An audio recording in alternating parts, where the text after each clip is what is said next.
विश्वेशं विधाय गुरुवन्दनं बालानां सुखबोधाय क्रियते तर्कसङ्ग्रहः। श्रीगणेशं नमस्कृत्य पार्वती शङ्करं परं मया चन्द्रसिंहेन क्रियते पदकृत्यकं। यस्मादिदमहमन्ये बालानाम् उपकारकं तस्मात् हितकरं वाक्यं वक्तव्यं विदुषा सदा। ॐ शान्तिः शान्तिः शान्तिः। विशेष पदार्थ का निरूपण हमारा हो गया था। अभी समवाय का निरूपण देखना है। नित्य संबंध समवाय, नित्य संबंध को समवाय कहते हैं। ये नित्य समवाय संबंध कहाँ किस में रहता है? समवाय संबंध द्रव्य में रहता है। ये आयुत सिद्ध में रहने वाला है। समवाय संबंध आयुत सिद्ध वृत्ति ही। आयुत सिद्ध में रहने वाला आयुत सिद्ध किसे कहते हैं? जिसमें समवाय संबंध रहता है तो आयुत सिद्ध को कह रहे हैं। ययोः द्वयोः मध्ये एकम अविनश्यत तदवस्थम अपराश्रितम एवावतिष्ठते तौ आयुत सिद्धौ। आयुत सिद्ध, युत सिद्ध का अर्थ होता है जो पृथक सिद्ध है, अलग अलग जो रहते हैं, इसको युत सिद्ध कहेंगे। अलग अलग जो सिद्ध होते हैं, ये पुस्तक और ये लेखनी अलग अलग है, ये पृथक सिद्ध है। लेकिन ये पुस्तक और इसका जो सफ़ेद वर्ण है, पुस्तक और इसके जो काले काले जो है रूप है, तो ये पृथक सिद्ध नहीं, इसको अलग करके नहीं देख सकते हैं। दीवार का जो पीला रूप है उसको अलग करके देख सकते हैं, इसको कहते हैं अयुत सिद्ध। पृथक इनकी सिद्धि नहीं। तो ये अयुत सिद्ध जो है उस अयुत सिद्ध में रहने वाला है। तो अयुत सिद्ध को यहाँ पर व्याख्या कर रहे हैं ये अयुत सिद्ध की। ययोः द्वयोः मध्ये, जिन दोनों में एकम, एक जो है वह अविनश्यत तदवस्थम, अविनश्यत उस प्रकार की अवस्था वाला जो एक है। एक विनश्यत अवस्था होती है, विनश्यत अवस्था। तो विनश्यत अवस्था किसे कहते हैं? जब अपने कारण का नाश हो रहा है, जैसे ना तंतु जल रहे हैं, तंतु जल रहे, तंतु जब जल रहे हैं ना तब पट जला नहीं है, पटा भी मौजूद है, विद्यमान है। कारण उसका जल रहा है फिर भी पट नहीं जला है, क्योंकि पट वैसे दिखाई देता है, जल करके थोड़ी देर के लिए वैसे दिखाई देता है कि नहीं? तो वो है, अभी विद्यमान है, उसका कारण जल गया है। अब कारण जलने पर क्या होता है? दूसरे क्षण में वह नष्ट हो जाता है। कारण नष्ट होने के बाद में दूसरे क्षण में नष्ट हो जाता है। देखिए जैसे ये है ना, अभी ये इस छत पर हम बैठे हैं, अब ये छत गिर गया, छत गिर गया, तो पहले छत गिरेगा या पहले हम लोग मरेंगे? पहले छत गिरने पर फिर हम लोग मरेंगे। और जब छत गिर रहा है तब हम है कि नहीं है? उस समय है। छत जब गिर रहा है तो चिल्ला रहे ना, तब है, फिर दूसरे क्षण में नष्ट हो जाएंगे। तो छत का जो नाश है वह नाश ही हमारे नाश का कारण है। जब छत का नाश हो रहा है उस समय हम हैं, छत का नाश होने के दूसरे क्षण में हमारा नाश हो जाता है। तो उसको कहते हैं विनश्यत अवस्था। कारण नष्ट हो रहा है और कार्य भी मौजूद है। कागज को जला देते जैसे, जलाने पर भी वो जो हेडिंग रहती है ना, मेन हेडिंग क्या है, वो वैसे पढ़ सकते हैं आप।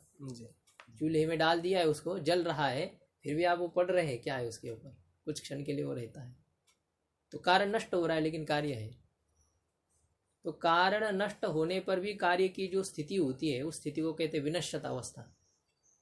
वो कौन सी अवस्था है? विनश्यत अवस्था। और उस विनश्यत अवस्था में कार्य कारण के बिना रहता है। विनश्यत अवस्था में कार्य कारण के बिना रहता है, गुण गुणी के बिना रह जाता है, उस समय रहता है। तो इसलिए उस विनश्यत अवस्था से अतिरिक्त अवस्था वाला जो एक है, विनश्यत अवस्था से रहित, विनश्यत अवस्था में तो अकेला रहेगा वो, दूसरे क्या अवस्था में कार्य के बिना कारण कैसे रहेगा? कार्य के बिना कारण तो रहता ही हमेशा, कारण के बिना कार्य रहता है। कारण नहीं है फिर भी कार्य रहता है। विनश्यत अवस्था ये हो रहा है ना, कारण नष्ट हो रहा है, तंतु जल रहे हैं, तो कारण नष्ट होने पर फिर कार्य नष्ट हो जाएगा। अभी तो कार्य मौजूद है, कारण नष्ट हो रहा है, उस समय भी कार्य है कुछ समय के लिए। हाँ, जो उस समय मतलब क्या है, जब ये कारण का नाश हो जाएगा तो दूसरे क्षण में वो नष्ट हो जाएगा। लेकिन पहले नाश कारण का होगा, फिर दूसरे क्षण में कार्य का नाश होगा। इसलिए जिस समय कारण का नाश हो रहा है उस समय कार्य है अभी, उसका बाद में नाश होना है।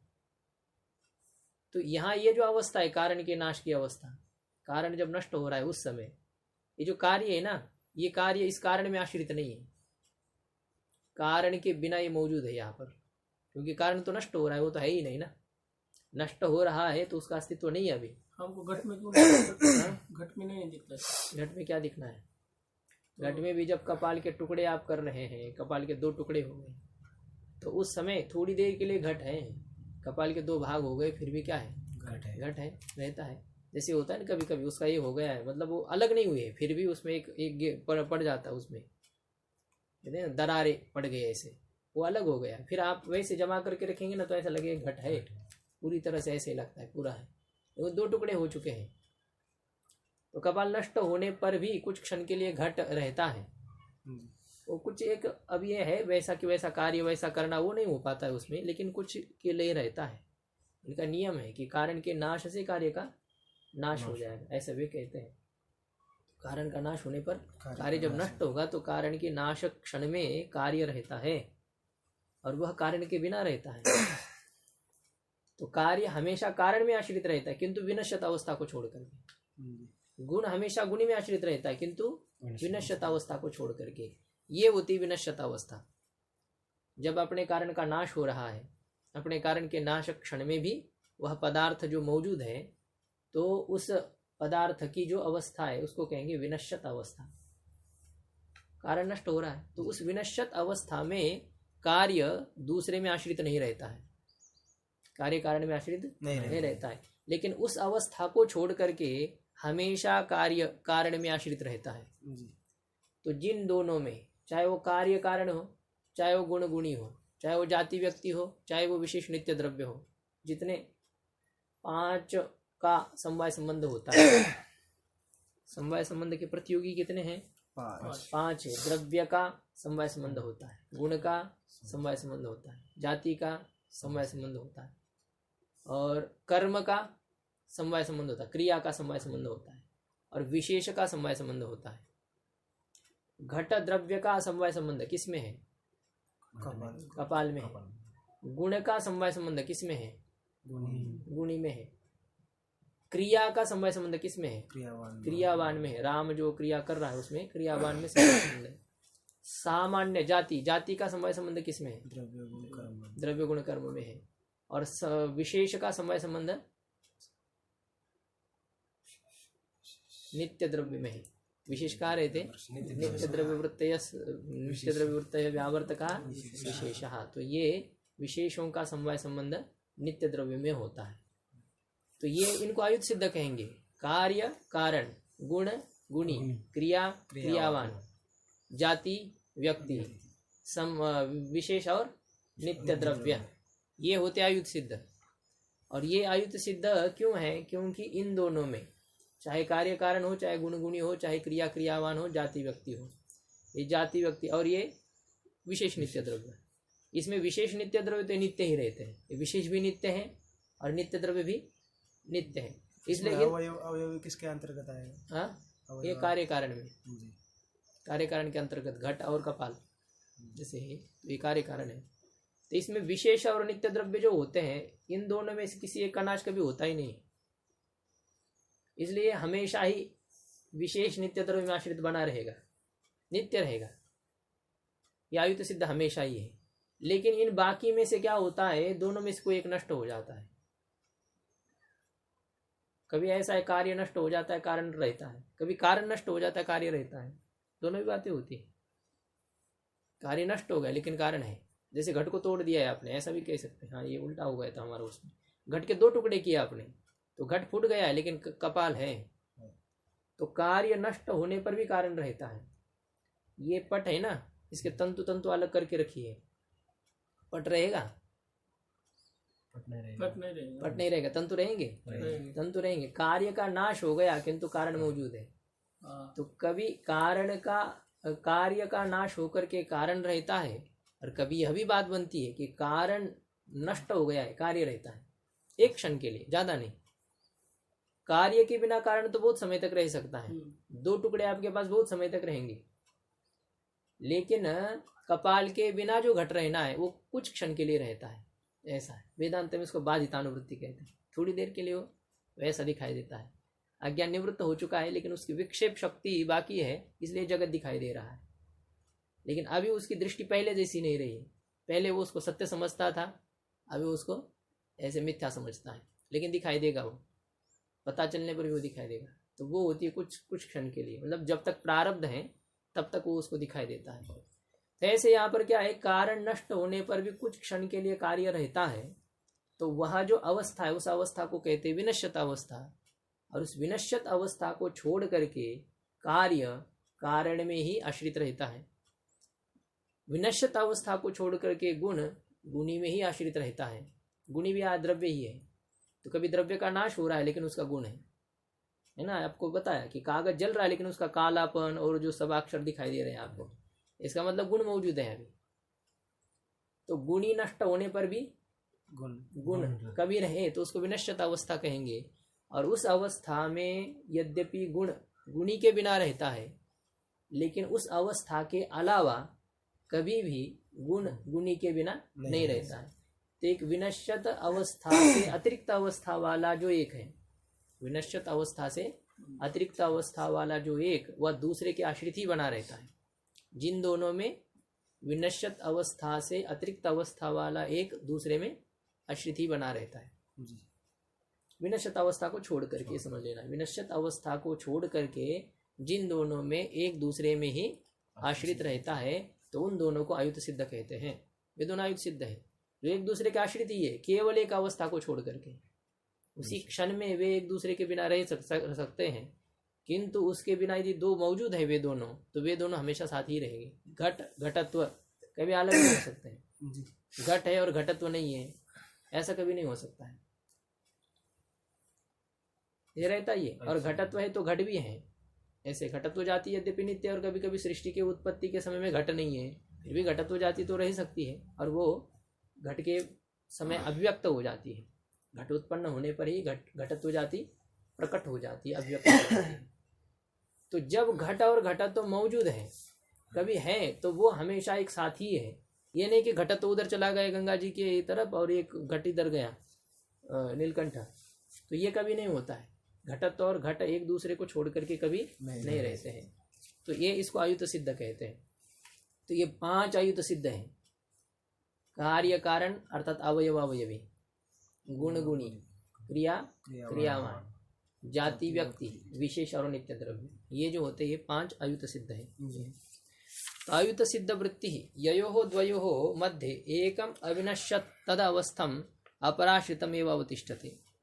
जिन दोनों में एक अविनश्यत तद अवस्थम, अविनश्यत वह अवस्था है जिसकी इस प्रकार का, मतलब विनश्यत अवस्था से अतिरिक्त उस प्रकार की अवस्था वाला, विनश्यत अवस्था से अतिरिक्त अवस्था वाला जो एक है, वह एक अपराश्रितम एवं अवतिष्ठते, दूसरे में आश्रित ही रहता है।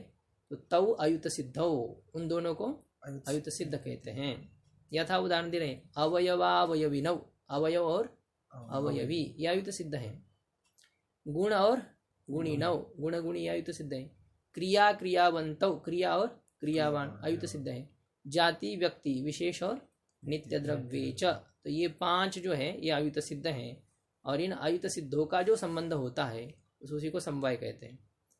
तो क्रिया क्रियावान का समवाय संबंध है, गुण गुणी का समवाय संबंध है, जाति व्यक्ति का समवाय संबंध है, विशेष नित्य द्रव्य का और कार्य कारण का समवाय संबंध है, अवयव और अवयवी का, मतलब समवायी कारण और कार्य का समवाय संबंध होता है। अवयव का मतलब क्या होता है? समवाय कारण, द्रव्य का जो समवाय कारण है, द्रव्य के समवाय कारण को अवयव कहते हैं। तो द्रव्य का समवाय कारण अवयव और वह कार्य द्रव्य, इन दोनों का जो संबंध है उसको कहते हैं समवाय। पदकृत्य देखिए, नित्य संबंध समवाय इस प्रकार का लक्षण किया था। इसमें नित्य पद को हटा देंगे, संबंध पद को हटा देंगे। संबंध पद को हटाने पर लक्षण हो जाएगा नित्य समवाय। जो नित्य है उसी को समवाय कहेंगे। नित्यत्वम समवायत्वम, इस प्रकार का यदि लक्षण करेंगे, जो नित्य है उसको यदि समवाय कहेंगे, तो यह लक्षण अतिव्याप्त हो जाएगा। कहाँ अतिव्याप्त हो जाएगा? आकाश आदि में अतिव्याप्त हो जाएगा। आकाश, काल, दिक्, आत्मा इत्यादि जो है इनमें ये अतिव्याप्त हो जाएगा। तो उसमें अतिव्याप्ति का वारण करने के लिए संबंध पद लिया है। जो नित्य है उसको समवाय नहीं कहते हैं, अपितु जो नित्य संबंध है उसको संबंध कहते हैं, समवाय कहते हैं। तो आकाश आदि संबंध है क्या? नहीं है। तो ये संबंध पद देने से आकाश आदि में अतिव्याप्ति का वारण हो जाता है। संयोग वारणाय नित्य इति, यदि नित्य पद नहीं देंगे, केवल इतना लक्षण करेंगे संबंध समवाय, जो संबंध है उसको समवाय कहेंगे। जो संबंध है उसको यदि समवाय कहेंगे तो ये लक्षण अतिव्याप्त हो जाता है संयोग आदि में। संयोग में अतिव्याप्त हो जाए, क्योंकि आगे में ना संयुक्त समवाय में समवाय आया ही है, संयुक्त संवेद समवाय में समवाय है, और क्या है समवाय में समवाय है, संवेद समवाय में समवाय है, तो बाकी में तो समवाय है ही। तो इसलिए अतिव्याप्ति यहाँ पर हो रही है संयोग में। और ये कहते विशेषण विशेष भाव संबंध जो है उसमें भी अतिव्याप्ति हो जाएगी। 6 संबंध बताए थे ना पीछे, याद है 6 संबंध है याद?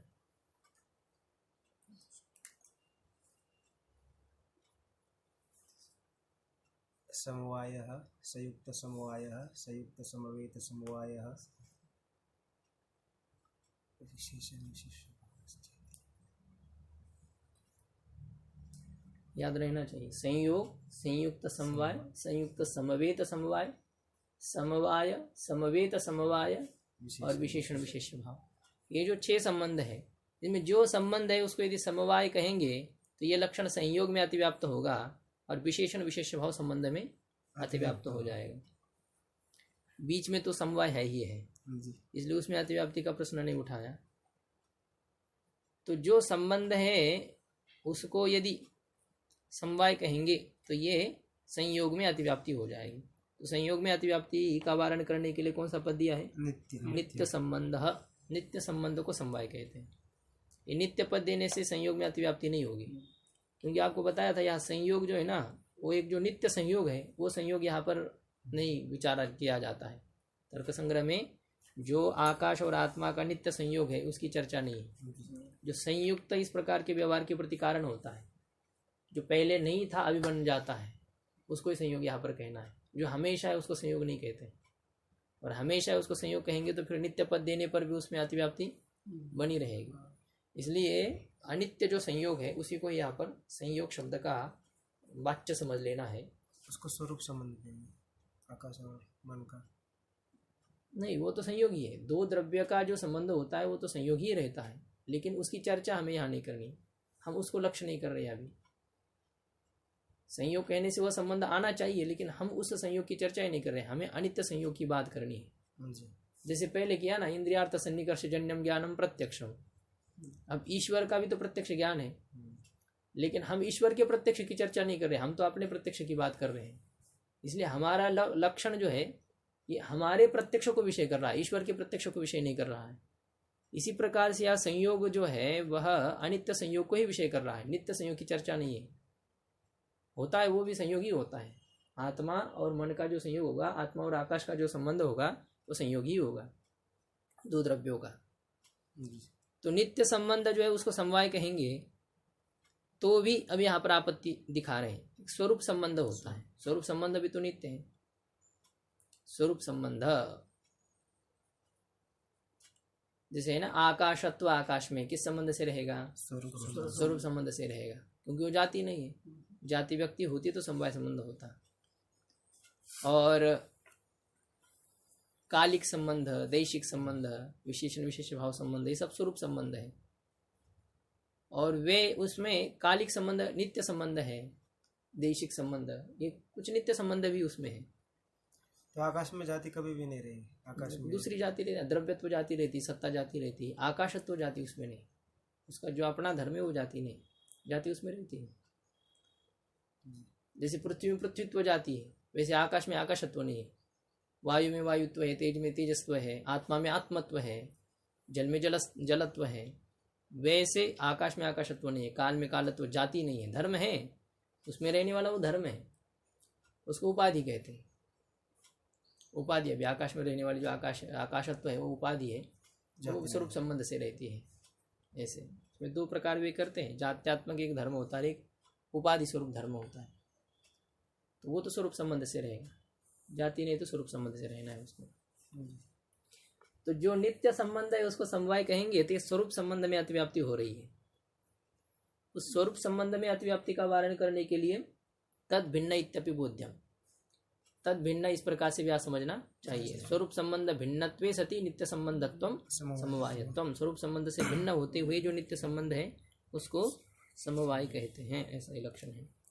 ये हो गया, अभी समवाय की चर्चा हमारी हो गई। अभी अंतिम पदार्थ का विचार हमें करना है। अनादि ही शांत प्राग भाव, जो अनादि और शांत है, जो उत्पन्न नहीं होता है और जिसका नाश होता है, उसको प्राग भाव कहते हैं। और वह प्राग भाव कब रहता है?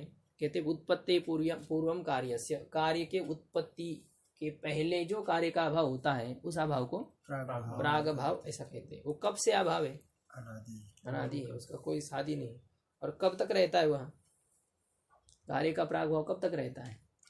उत्पत्ति पूर्वम कार्य से, जब तक कार्य उत्पन्न नहीं होता है। कार्य उत्पन्न होने पर उसका प्राग भाव नष्ट हो जाता है। प्राग भाव कारण है कार्य के प्रति, लेकिन कार्य होते ही वो प्राग भाव को हटा देता है, प्राग भाव का नाश हो जाता है।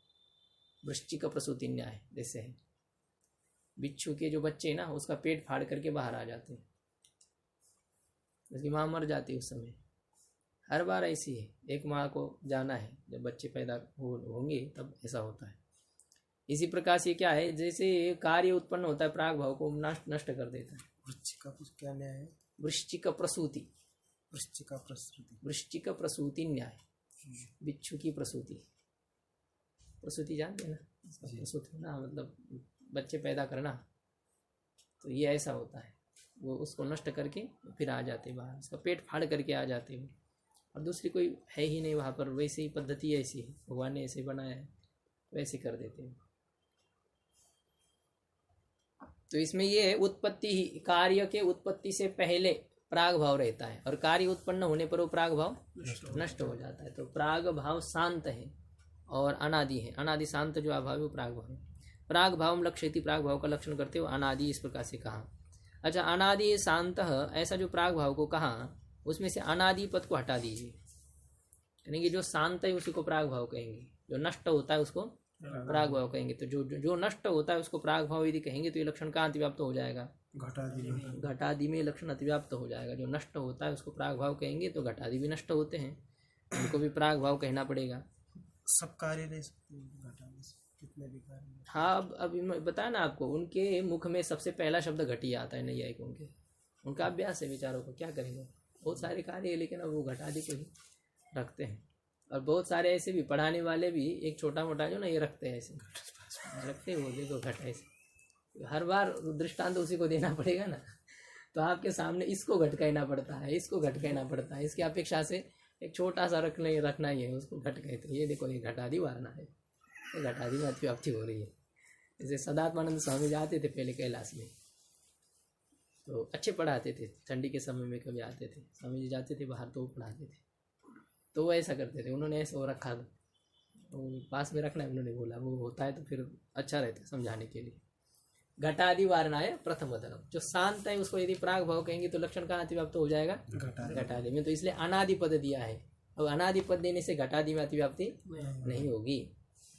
अच्छा ठीक है, फिर जो अनादि है उसको प्राग भाव कहेंगे, तो अनादि उसको प्राग भाव कहेंगे। ऐसा यदि कहेंगे तो ये लक्षण परमाणु में अतिव्याप्त हो जाएगा। परमाणु आदि बहुत सारे अनादि पदार्थ, उसमें आकाश आदि में भी अतिव्याप्त हो जाएगा। उसमें अतिव्याप्ति का वारण करने के लिए द्वितीय दलम, शांत ऐसा पद दिया है। अनादि होते हुए नष्ट होने वाला है, उसको प्राग भाव कहते हैं। नैयायिकों के बुद्धि में और कोई दूसरा पदार्थ नहीं है कि जो अनादि और शांत है, जो उत्पन्न नहीं होता है और नष्ट होता है, ऐसा कोई पदार्थ नहीं है उनकी दृष्टि में। एक प्राग भाव ही ऐसा है कि जो नष्ट उत्पन्न नहीं होता और नष्ट होता है, ऐसा है। बाकी जो उत्पन्न नहीं होता वो नष्ट भी नहीं होता है, अनादि और अनंत है।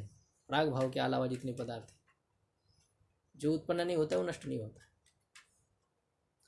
और जो नष्ट नहीं होता है वो उत्पन्न भी नहीं होता है, प्रध्वंसा भाव को छोड़ करके।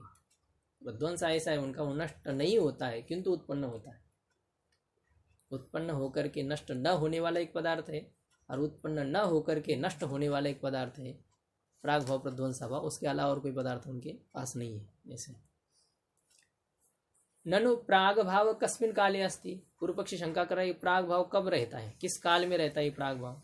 इत्यतः इस प्रकार की शंका होने पर कहते हैं उत्पत्ति है प्राग, प्राग भाव कब रहता है, उत्पत्ति से पहले। कार्यस्य उत्पत्ति है प्राग स्वप्रतियोगी समवायी कारणे वर्तते इत्यर्थः, कार्य के उत्पत्ति से पहले अपने प्रतियोगी का जो समवायी कारण है, कार्य की उत्पत्ति से पहले अपने प्रतियोगी का जो समवायी कारण है। देखो घट का प्राग भाव, घट के प्राग भाव का प्रतियोगी कौन है, घट है। घट के प्राग भाव का प्रतियोगी का समवायी कारण कौन है,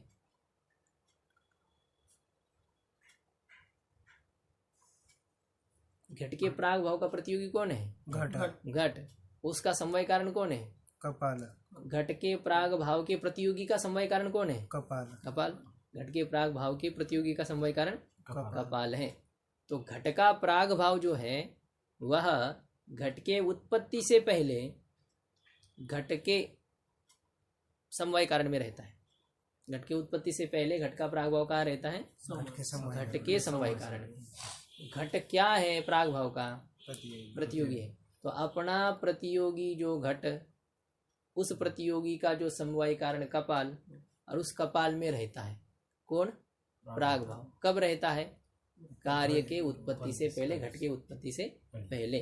तो कार्य से उत्पत्ति प्राग, घट के उत्पत्ति से पहले घट का प्राग भाव स्व प्रतियोगी समवायी कारणे वर्तते, अपने प्रतियोगी का जो समवायी कारण है उस समवायी कारण में वह रहता है। इस प्रकार का अर्थ है। सादिरणन्तः प्रध्वंसः, जो उत्पन्न होने वाला है किंतु नष्ट नहीं होता है उसको प्रध्वंस कहते हैं। जो सादी और अनंत है वो प्रध्वंस है। और ये ध्वंस कब रहता है, बोले उत्पत्ति अनंतरम कार्यस्य, कार्य के उत्पत्ति के बाद में ये ध्वंस रहता है। तो कभी ऐसा नहीं वो नष्ट हो गया, फिर पैदा कब हो गया था, नहीं पैदा ही नहीं हुआ था। जो पैदा ही नहीं हुआ था वो नष्ट होता है कि नहीं होता है। ऐसा कभी नहीं, नष्ट नाश उसी का होता है जो पैदा होता है, जो होता है उसी का ही नाश होता है। पैदा मतलब जो होता है उसका नाश होता है, क्योंकि प्राग भाव ऐसा है जो उत्पन्न नहीं होकर के भी नष्ट होता है। तो जो है उसी का ही नाश होता है। प्राप्ति पूर्वक निषेध ऐसा कहते हैं अपन। निषेध जो किया जाता है वो जो विद्यमान पदार्थ है उसी को हटाया जाता है, जो नहीं है उसको, उसका निषेध नहीं किया जाता है। तो ध्वंस जो होता है वह कार्य के उत्पत्ति के बाद में रहता है। प्राग भाव कब रहता है, कार्य के उत्पत्ति से पहले। और प्रध्वंसा भाव कब रहता है, कार्य के उत्पत्ति के बाद में।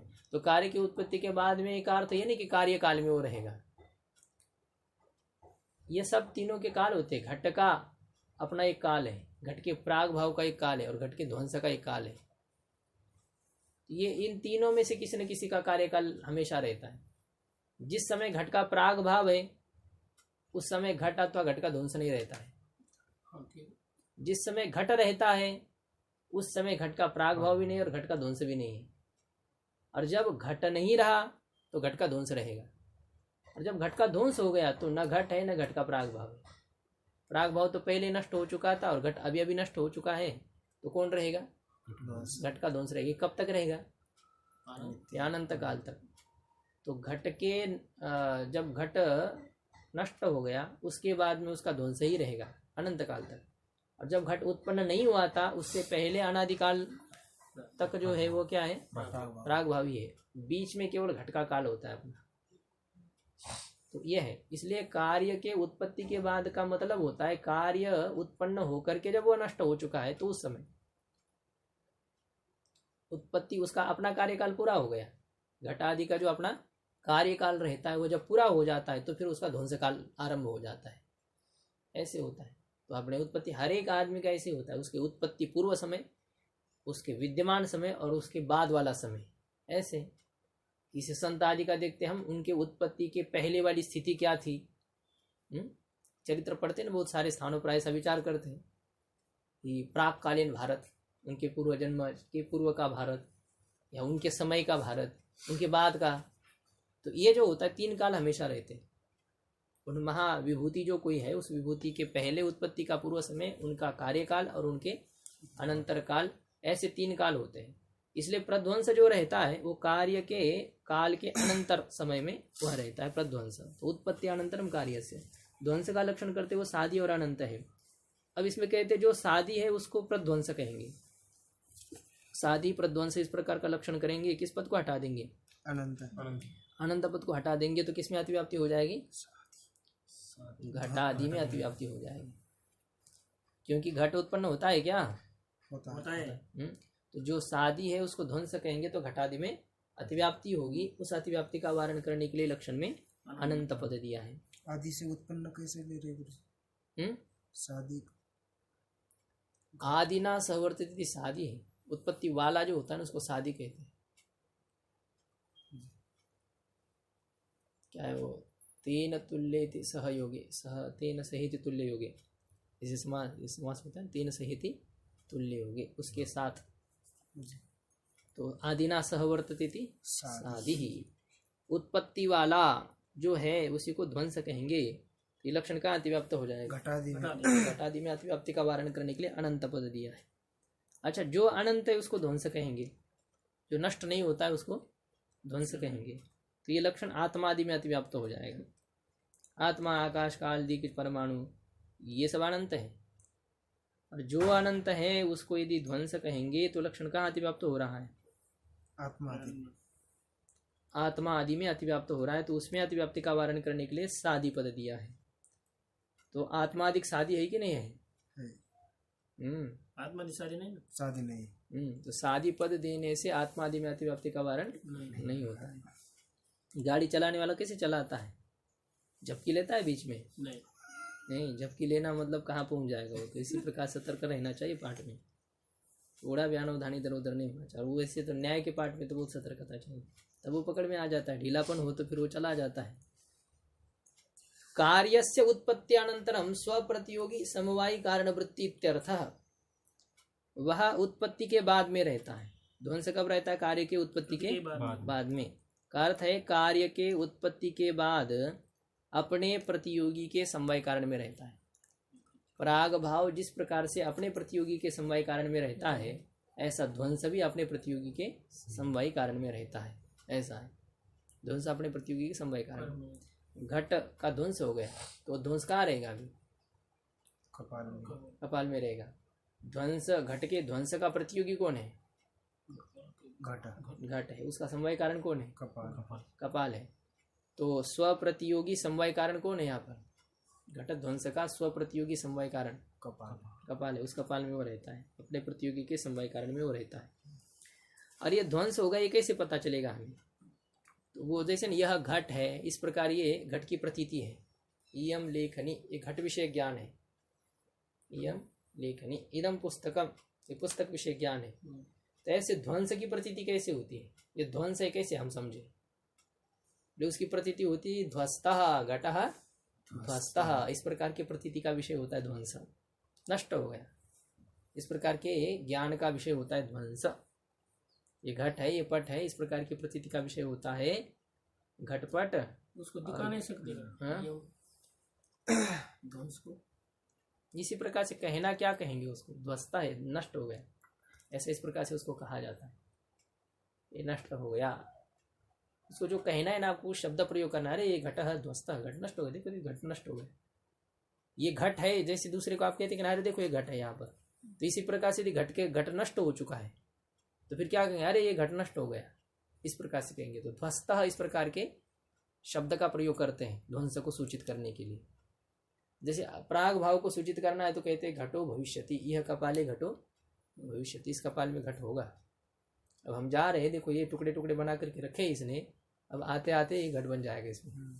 तो यह कपाले घटो भविष्यति, इस प्रतीति का विषय कौन है?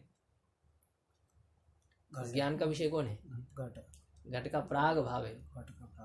इसमें अभी घट होगा, इसका मतलब अभी घट है क्या? नहीं है। नहीं है तो क्या है? प्राग भाव है। तो इस प्रतीति का विषय होता है घट का प्राग। और घटः ध्वस्तः कपाले घटो नास्ति, कपाल में घट अभी नहीं है, तो कपाल में घट नहीं है, इस प्रकार के प्रतीति का विषय होता है ध्वंस। ध्वंस होता है उसमें। तो ध्वस्ता इस प्रकार के प्रतीति का विषय है ध्वंस। वे अत्यंता भाव किसे कहते हैं? अत्यंता भाव का लक्षण कर रहे हैं। त्रैकालिक संसर्गावचिन्न प्रतियोगिता कह अत्यंता भाव। त्रैकालिक संसर्गावचिन्न प्रतियोगिता कह अत्यंता भाव। त्रैकालिकत्वे सति संसर्गावच्छिन्न प्रतियोगिता का। त्रैकालिक मतलब 3 काल में रहते हुए, त्रैकालिक। त्रयः कालः त्रिकालः तेषु वृत्तिर्यस्य, उस तीनों कालों में जो रहने वाला है उसको त्रैकालिक कहते हैं। यह है उसमें कोई ठक प्रत्यय हो जाता है, इक बन जाता है। तीनों कालों में होने वाला उसको त्रैकालिक कहेंगे। त्रिकालेषु भवः त्रैकालिकः।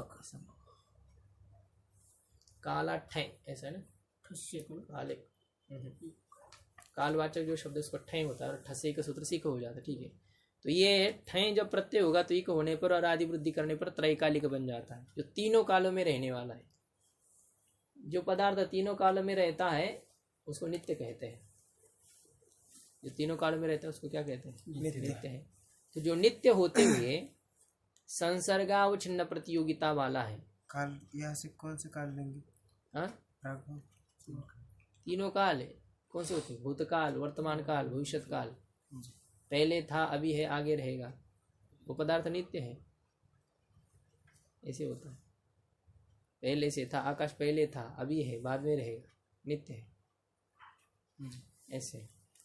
अब केवल हमारे सापेक्ष विचार नहीं करना है, हमारे अपेक्षा से कुछ है। जैसा पेड़ है, हमसे पहले था ही, हम जब है तभी पूरा रहा और हमारे बाद में भी रहेगा, तो नित्य है, ऐसा नहीं। उसको एक समझ लेना है। जैसे वो शास्त्र जैसे क्या कहता है, भाई ये बहुत पहले से अभी भी है और आगे भी रहेगा, ऐसे है। आकाश भी तो ऐसे नित्य नहीं है, लेकिन नैयायिक जैसे मानते हैं, न्याय पढ़ रहे तो नित्य है। आकाश न उत्पन्न हुआ है न नष्ट होता है और हमेशा रहता है, अतीत में, वर्तमान में, अभी भी जो है, काल से जो परिचिन्न नहीं होता है। तो ये अत्यंताभाव का लक्षण कर रहे हैं, संसर्गावच्छिन्न प्रतियोगिता का अत्यंताभाव।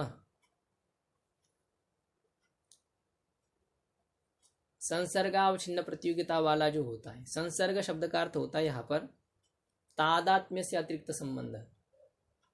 तादात्म्य संबंध से अतिरिक्त जो संयोग संबंध है, समवाय संबंध है, स्वरूप संबंध है, ये सब तादात्म्य से अतिरिक्त संबंध है। तो संसर्ग शब्द से लेना है तादात्म्य से अतिरिक्त संबंध। और तादात्म्य से अतिरिक्त संबंध से अवच्छिन्न प्रतियोगिता है जिसकी, ये पहले हम लोग विचार किए थे। प्रतियोगिता अवच्छेदक 2 होते हैं। अभाव का जो प्रतियोगी होता है ना, यस्याभाव सह प्रतियोगी, और प्रतियोगिता रहती है घटादि में। घट का अभाव है मानो भूतले घटो नास्ति, ये भूतल में घट का अत्यंताभाव है। तो ये जो भूतल में घट का अत्यंताभाव, इस अत्यंताभाव का प्रतियोगी कौन है? घट है। प्रतियोगिता किस में रहेगी? घट में जो प्रतियोगिता रहती है ना, उस प्रतियोगिता के 2 अवच्छेदक होते हैं। घट में रहने वाले प्रतियोगिता के 2 अवच्छेदक होते हैं। एक उसका अवच्छेदक होता है एक धर्म, और दूसरा होता है संबंध। प्रतियोगिता के अवच्छेदक 2 होते हैं।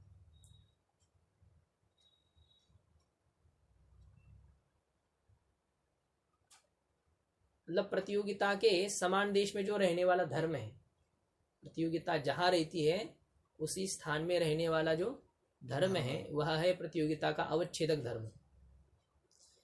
देखो, घट के अभाव की प्रतियोगिता कहाँ रहती है? घट में। घटाभाव की प्रतियोगिता घट में रहती है। और घट में और कोई रहता है? कौन रहता है? घटत्व घट में रहता है। प्रतियोगिता जितने देश में है उतने ही देश में कौन रहता है? घटत्व रहता है। प्रतियोगिता के अपेक्षा से न्यून अथवा अधिक देश में नहीं रहता है घटत्व। प्रतियोगिता के अपेक्षा से कम अथवा अधिक देश में नहीं रहता है। तो जो जिसके अपेक्षा से कम अथवा अधिक देश में नहीं रहता है वह उसका अवच्छेदक कहा जाता है। जो जिसके अपेक्षा से कम अथवा अधिक देश में नहीं रहता है वह उसका अवच्छेदक है। जैसे देखो, यह घट है ऐसा कहते हैं हम लोग, यह घट है। तो घट का वाच्य कौन है? यहाँ पर घट शब्द का वाच्य कौन है? घट। मान लो आपका क्या घट नहीं हमारे पास, यम लेखनी, हाँ, ये ज्ञान हो रहा है। इसमें लेखनी शब्द का वाच्य कौन है? लेखनी। ये पदार्थ है। वाच्यता किस में रहती है? लेखनी में रहती है। और वाच्यता जिस लेखनी में रहती है उसी लेखनी में और कौन रहता है? लेखनित्व रहता है। जितने देश में वाच्यता है, जितने देश में वाच्यता है उतने ही देश में कौन रहता है? लेखनित्व रहता है। तो इस वाच्यता की अपेक्षा से कम अथवा अधिक देश में लेखनित्व नहीं रहता है। इसलिए जो लेखनित्व है ये लेखनित्व है वाच्यता का अवच्छेदक। इसे क्या कहेंगे? वाच्यता का अवच्छेदक। वाच्यता का अवच्छेदक, लक्ष्यता का अवच्छेदक वो होते हैं उसके अपेक्षा से कम अथवा अधिक देश में न रहने वाले धर्म। गंगायाम घोषः, लक्ष्य है तीर। लक्ष्य कौन है? तीर। लक्ष्यता किस में रहती है? तीर में। और लक्ष्यता का अवच्छेदक कौन है? घोष। तीरत्व। लक्ष्यता का अवच्छेदक है तीरत्व। ये होता है तीर, जहाँ लक्ष्यता है उसी में रहने वाला जो तीरत्व है वो उसका अवच्छेदक होता है। ऐसे ही हमारा विचार चल रहा है यहाँ पर कि भूतले घटो नास्ति। तो भूतल में क्या है? घट का अभाव है। भूतल में घट का अभाव है, अत्यंताभाव है। उस अभाव का प्रतियोगी प्रतियोगिता। और प्रतियोगिता के समान देश में रहने वाला धर्म कौन है? घटत्व। तो वह घटत्व है प्रतियोगिता का अवच्छेदक धर्म। वह घटत्व क्या है? प्रतियोगिता का अवच्छेदक धर्म है।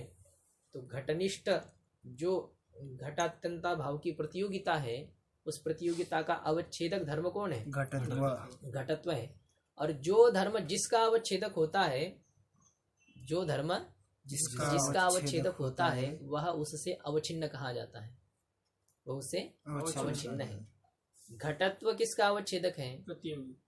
प्रतियोगिता का अवच्छेदक। घटत्व किसका अवच्छेदक है? प्रतियोगिता का अवच्छेदक है। तो जो घटत्व जिस प्रतियोगिता का अवच्छेदक है, जो घटत्व जिस प्रतियोगिता का अवच्छेदक है वह प्रतियोगिता उस घटत्व से अवच्छिन्न है।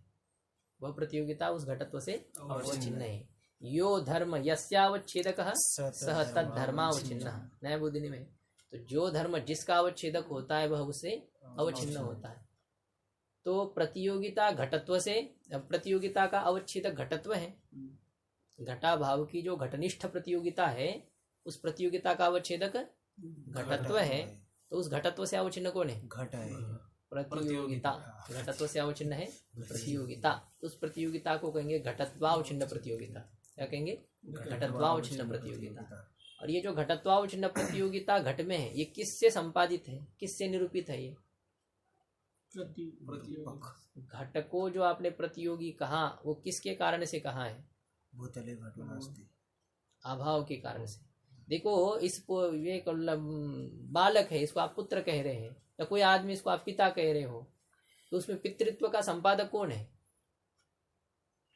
किसने उसमें पितृत्व लाया? पुत्र ने लाया है। यदि पुत्र पैदा नहीं होता तो पिता बनता वो? नहीं, पिता नहीं था वो। इसमें पतित्व किसने लाया? पत्नी ने लाया। तो पति में स्थित जो पतित्व है उस पतित्व का संपादक कौन है? पत्नी है। पत्नी में जो पत्नीत्व है उसका संपादक कौन है? पति है। तो उसमें पति शब्द की जो वाच्यता है उस पत्नी के कारण से, और पत्नी में जो पत्नी शब्द की वाच्यता है वो पति के कारण से। विवाह होने से पहले न ये पति था न वो पत्नी थी, है ना। अब जब विवाह हो गया तो ये पति हो गया तो ये पत्नी हो गई। दोनों में एक दूसरे के कारण से धर्म आ गए। इसमें पतित्व आ गया और इसमें पत्नीत्व आ गया। तो पतिनिष्ठ पतित्व का संपादक है पत्नी, और पत्नीनिष्ठ पत्नीत्व का संपादक है पति। ऐसे होता है। इसी प्रकार से ये जो अभी घट में प्रतियोगिता आई है उस प्रतियोगिता का संपादक कौन है? अत्यंताभाव है, अभाव है। अभाव के कारण से इसमें प्रतियोगिता आई है। तो उस प्रतियोगिता का निरूपक संपादक है अत्यंताभाव है।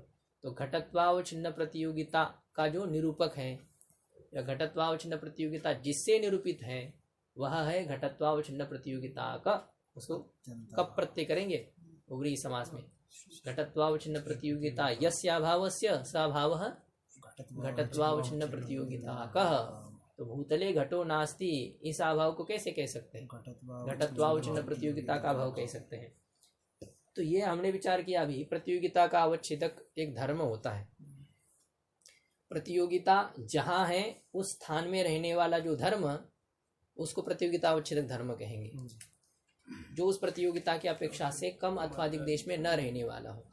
अब दूसरा होता है प्रतियोगिता अवच्छेदक संबंध।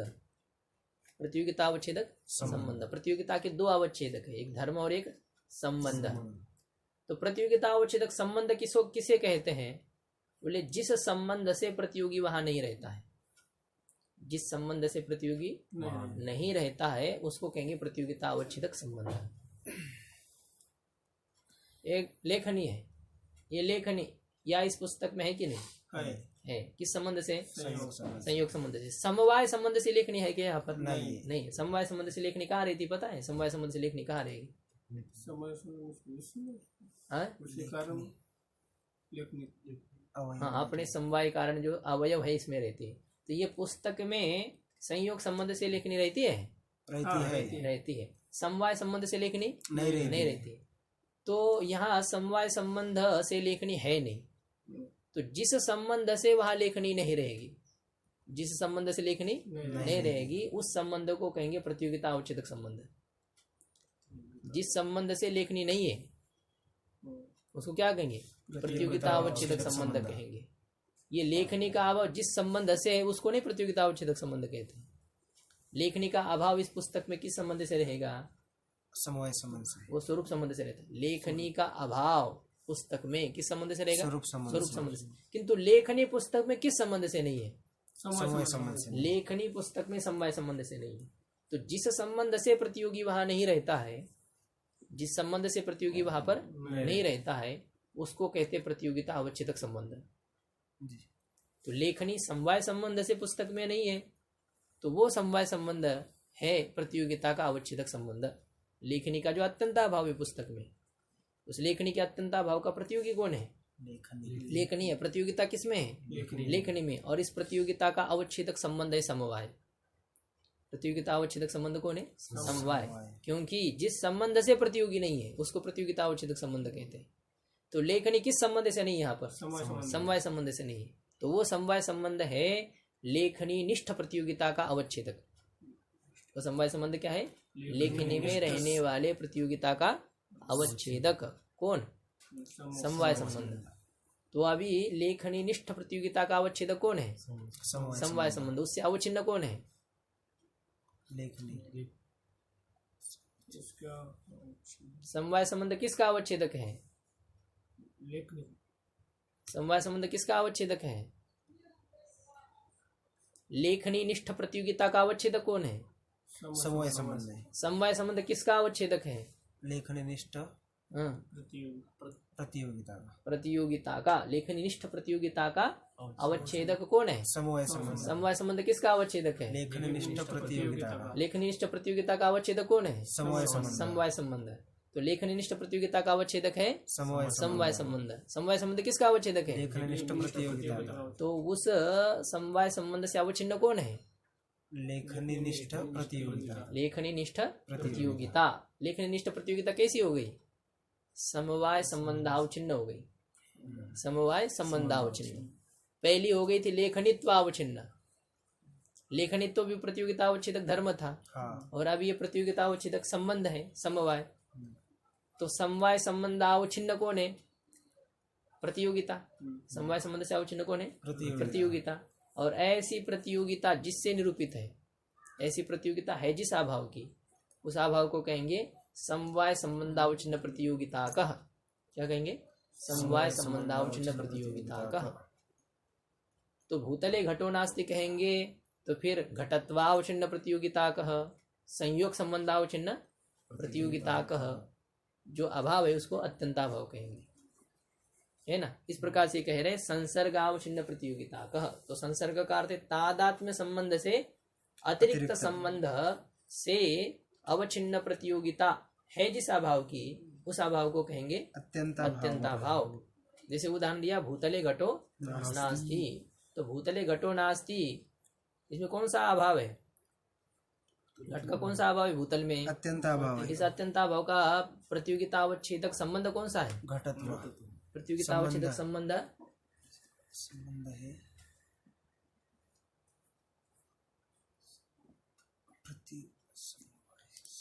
किस संबंध से नहीं? घट भूतल में समय संबंध से नहीं, संयोग संबंध से नहीं है, समवाय संबंध से नहीं। जो हो घट भूतल में, अब यहाँ देखो भूतल में घट नहीं है, किस संबंध से नहीं है? संयोग संबंध से नहीं है। तो जिस संबंध से घट वहां नहीं रहता है, प्रतियोगी वहां नहीं रहता है, वह संबंध प्रतियोगिता का अवच्छेदक संबंध होता है। वो संबंध प्रतियोगिता का अवच्छेदक संबंध होता है। तो भूतले घटो नास्ति, ये जो घट का अत्यंताभाव है और इस अत्यंताभाव की जो घटनिष्ठ प्रतियोगिता है, उस प्रतियोगिता का अवच्छेदक संबंध कौन है? संयोग संबंध है। इस प्रतियोगिता का अवच्छेदक संबंध है संयोग संबंध, और उस संयोग संबंध से अवच्छिन्न कौन है? घट ए किसका अवच्छेदक है वो संबंध है? घट क्या अत्यंत अभाव प्रतियोगिता का अवच्छेदक है। समवाय संबंध किसका अवच्छेदक है? प्रतियोगिता का अवच्छेदक है। तो संयोग संबंध से अवच्छिन्न कौन है? प्रतियोगिता घटनिष्ठ प्रतियोगिता। संयोग संबंध से अवच्छिन्न है घटनिष्ठ प्रतियोगिता। प्रतियोगिता। तो संयोग संबंधावच्छिन्न प्रतियोगिता है घट में, और ऐसे प्रतियोगिता जिससे निरूपित है, उस प्रतियोगिता का निरूपक जो अभाव है, उस अभाव को कहेंगे संयोग संबंधावच्छिन्न प्रतियोगिता का अभाव अत्यंताभाव। संयोग संबंधावच्छिन्न प्रतियोगिता वाला, समवाय संबंधावच्छिन्न प्रतियोगिता वाला, स्वरूप संबंधावच्छिन्न प्रतियोगिता वाला जो अभाव है, उसको कहते हैं अत्यंताभाव। इस प्रकार से किंतु तादात्म्य संबंध से अतिरिक्त संबंध लेना है, वो इसलिए लेना है क्योंकि तादात्म्य संबंधावच्छिन्न प्रतियोगिता का अभाव को अन्योन्याभाव कहते हैं।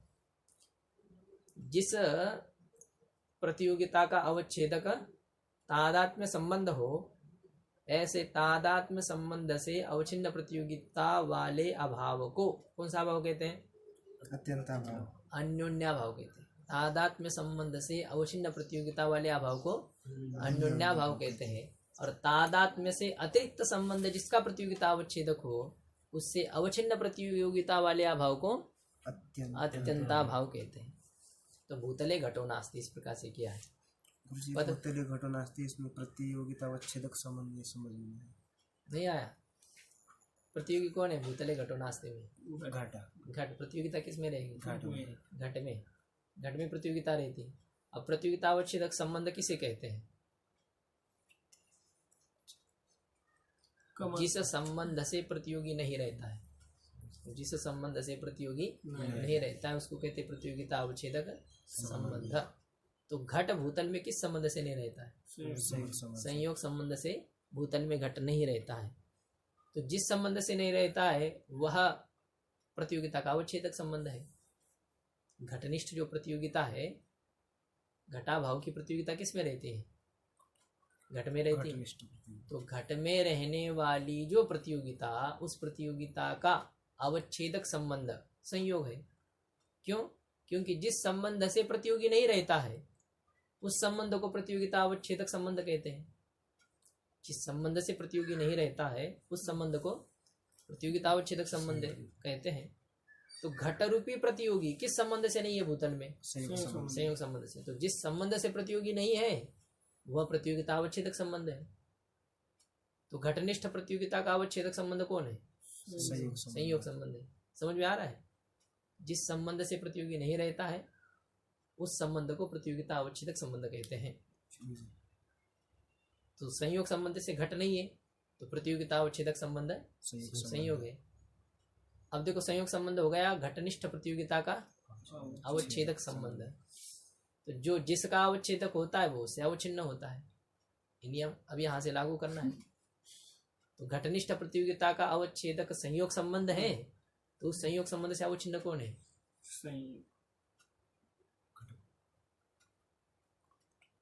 संयोग है।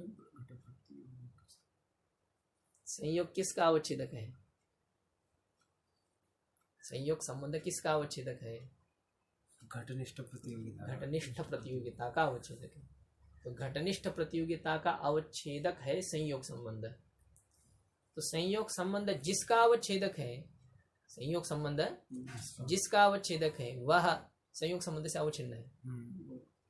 तो संयोग संबंध किसका अवच्छेदक है? घटनिष्ठ प्रतियोगिता का। तो वह घटनिष्ठ प्रतियोगिता संयोग संबंध से अवच्छिन्न है। घटनिष्ठ प्रतियोगिता कैसी है? संयोग संबंध से अवच्छिन्न है। तो घटनिष्ठ प्रतियोगिता संयोग संबंध से अवच्छिन्न है। तो घटनिष्ठ प्रतियोगिता को कहेंगे संयोग संबंधावच्छिन्न प्रतियोगिता। क्या कहेंगे, संयोग संबंधावच्छिन्न प्रतियोगिता। और ऐसे प्रतियोगिता का जो संपादक अभाव है, निरूपक अभाव है, उसको कहेंगे अत्यंत अभाव। संयोग संबंधावच्छिन्न प्रतियोगिता का अभाव अत्यंताभाव। इस प्रकार का जो अभाव है अत्यंताभाव कहेंगे। यह है। तो अत्यंताभाव लक्ष्यते, अत्यंताभाव का लक्षण करते त्रैकालिक इस प्रकार से दिया। तो त्रैकालिकत्वे सति संसर्गावच्छिन्न प्रतियोगिता का अत्यंताभाव। तो त्रैकालिकत्वे सति का अर्थ है नित्यत्वे सति, नित्य होते हुए, नित्य होते हुए। अब इसमें संबंध में कोई लक्षण में इसका प्रवेश नहीं है, ये केवल ये सिद्ध कर रहा है त्रैकालिकत्वे सति यह पद अत्यंताभाव नित्य होता है, अत्यंताभाव नित्य होता है। और उसका लक्षण तो वही है संसर्गावच्छिन्न प्रतियोगिता का अत्यंताभाव। तो त्रैकालिकत्वे सति संसर्गावच्छिन्न प्रतियोगिता का अत्यंताभाव, नित्य होते हुए तादात्म्येतर, तादात्म्य अतिरिक्त संबंधावच्छिन्न प्रतियोगिता वाला जो अभाव है उस अभाव को अत्यंताभाव कहते हैं। तादात्म्य एक संबंध है। ये जो है ना लेखनी अपने में किस संबंध से रहेगी, स्वरूप संबंध से, तादात्म्य संबंध से रहती है। लेखनी लेखनी में तादात्म्य संबंध से रहेगी। तदेव आत्मा स्वरूपम यस्य, वही जिसका स्वरूप है। खुद कोई भी व्यक्ति अपने स्वरूप में तादात्म्य संबंध से रहता है, नहीं ऐकों का कथन है। पुस्तक पुस्तक में किस संबंध से रहेगा, तादात्म्य संबंध से रहेगा। कंबल कंबल में किस संबंध से रहेगी, घट घट में किस संबंध से रहेगा, तादात्म्य संबंध से रहता है। और घट तादात्म्य संबंध से कहाँ नहीं रहता है, घट के अलावा कहीं पर भी नहीं रहता है। घट के अलावा घट तादात्म्य संबंध से कहीं पर भी नहीं रहता है। तो घट के अलावा अन्यत्र घट का तादात्म्य संबंध से हमेशा क्या रहेगा, अभाव रहेगा। तो तादात्म्य संबंध अवच्छिन्न प्रतियोगिता वाला, तादात्म्य संबंध से घट अन्यत्र नहीं रहता है। तादात्म्य संबंध से घट घट को छोड़ करके अन्यत्र नहीं रहता है। और जिस संबंध से प्रतियोगी नहीं रहता है उस संबंध को प्रतियोगिता अवच्छेदक संबंध कहते हैं। तो घट जैसे पट में नहीं रहता है, घट पट में किस संबंध से नहीं रहता है, तादात्म्य संबंध से नहीं रहता है। तो घट यदि तादात्म्य संबंध से पट में नहीं है तो पट में घट का अभाव है, पट में घट का अभाव है। उसका प्रतियोगी घट है, उसका प्रतियोगी घट है, प्रतियोगिता घट में है। और प्रतियोगिता का अवच्छेदक संबंध कौन सा है, प्रतियोगिता अवच्छेदक संबंध तादात्म्य संबंध। किस संबंध से नहीं वो वहां पर, तादात्म्य संबंध से। तो घटनिष्ठ प्रतियोगिता का अवच्छेदक संबंध है तादात्म्य संबंध। तो तादात्म्य संबंध से अवच्छिन्न कौन हो जाएगी, घटनिष्ठ प्रतियोगिता। तादात्म्य संबंध से अवच्छिन्न कौन है, घटनिष्ठ प्रतियोगिता। और ऐसे प्रतियोगिता का जो संपादक अभाव होता है उसको कहते हैं अन्योन्याभाव। वो अन्योन्याभाव होता है। जब तादात्म्य संबंध प्रतियोगिता अवच्छेदक संबंध बनेगा तो वो अन्योन्याभाव का विषय है। और तादात्म्य से अतिरिक्त चाहे जो संबंध प्रतियोगिता अवच्छेदक संबंध बनता है तो उसको अत्यंताभाव कहते हैं। ऐसा है, तादात्म्य से अतिरिक्त तो कोई भी संबंध प्रतियोगिता अवच्छेदक संबंध हो तो वह अत्यंताभाव है। इसलिए वहां पर अभी अन्योन्याभाव का और अत्यंताभाव का ये भी भेद होता है कि अन्योन्याभाव में प्रतियोगी और अनुयोगी समान विभक्ति वाले होते हैं। अन्योन्याभाव में प्रतियोगी और अनुयोगी में समान विभक्ति होती है। घटः पटः न, घटः पटः न, पटः घटः न, ये अन्योन्याभाव की प्रति ऐसा है प्रयोग किया जाता है। जैसे ये है ना अभी भूतले घटो नास्ति, ये घट का अत्यंताभाव है। भूतले घटो नास्ति इस प्रतीति से इस वाक्य से हमें किसकी प्रतीति हो रही है, घट के अत्यंताभाव, भूतल में घट के अत्यंताभाव की। तो यहाँ पर देखो भूतले घटो नास्ति प्रतियोगी कौन है, घट है। अनुयोगी कौन है, भूतल। तो अनुयोगी और प्रतियोगी में समान विभक्ति है कि नहीं है, नहीं है। अत्यंताभाव में अनुयोगी और प्रतियोगी में समान विभक्ति नहीं रहती है। और अन्योन्याभाव में हमेशा अनुयोगी और प्रतियोगी में समान विभक्ति होती है। घटः पटः न, घटः पटः न प्रतियोगी पट, नए जिसके साथ जुड़ गया ना वो प्रतियोगी है। तो घटः पटः न प्रतियोगी कौन है, पट। अनुयोगी कौन है, घट। तो घट पट जो प्रतियोगी अनुयोगी इन दोनों में एक ही विभक्ति समान विभक्ति है। तो जहां समान विभक्ति होती है अनुयोगी और प्रतियोगी में वहां समझना अन्योन्याभाव, और जहां भिन्न विभक्ति होती है वहां होता है अत्यंताभाव। ऐसा है। तो भूतले घटो नास्ति ये है अत्यंताभाव। तो लक्षण किया था त्रैकालिकत्वे सति संसर्गावच्छिन्न प्रतियोगिता का अत्यंताभाव। इसमें कहते त्रैकालिक यह पद क्यों दिया? त्रैकालिक पद नहीं देते, इतना कर देते जो संसर्गावच्छिन्न प्रतियोगिता का जो अभाव है, संसर्गावच्छिन्न प्रतियोगिता का जो अभाव है उसको क्या कहते हैं? अत्यंताभाव कहते हैं। त्रैकालिक पद नहीं देते हैं तो कहते त्रैकालिक यदि पद नहीं देंगे तो ये लक्षण अतिव्याप्त हो जाएगा ध्वंस और प्राग भाव में। इसमें अतिव्याप्त हो जाएगा ध्वंस और प्राग भाव में। यद्यपि ऐसा है ध्वंस और प्राग भाव का कोई प्रतियोगिता अवच्छेदक संबंध नहीं है, ध्वंस और प्राग भाव का कोई प्रतियोगिता अवच्छेदक संबंध नहीं है, फिर भी यहाँ पर जो है कोई मानते हैं पूर्वत्व और उत्तरत्व एक संबंध माना जाता है। पूर्वत्व और उत्तरत्व। घट उत्पत्ति से पहले कपाल में